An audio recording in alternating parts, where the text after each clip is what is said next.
Okay, so this video is all about rockets. I'll be giving an introduction to rockets. Rockets were invented more than 2000 years ago. Fire arrows, invented by the Chinese, were the first true rockets. They had a very simple design with gunpowder as a fuel. The gunpowder was packed in a paper tube. When the rocket was lit, the powder burned and the rocket produced a large amount of hot gases.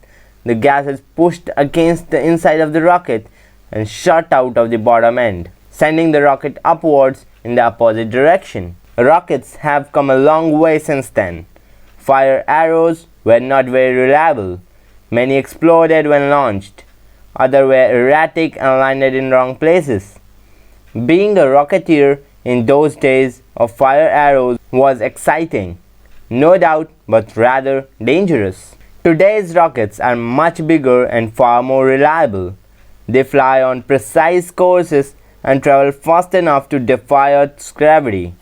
Rockets are also more efficient today because we have an understanding of the scientific principles behind rocketry. This understanding has helped us build rockets that are very powerful and can go on long trips. The reach of today's rocket is awesome. Men have traveled enormous distances deep into space on these rockets and have walked on the moon. Spacecraft flying on these rockets have visited almost all the planets of our solar system, and astronauts have spent years orbiting our own planet Earth using them. It has been an amazing journey from a simple fire arrows to the powerful rockets that now take us deep into space. But the mighty space rockets of today are the results of thousands of years of invention, experimentation, and discovery. Yet the work done by rocket pioneers in the early days is often lost in the shadows of time.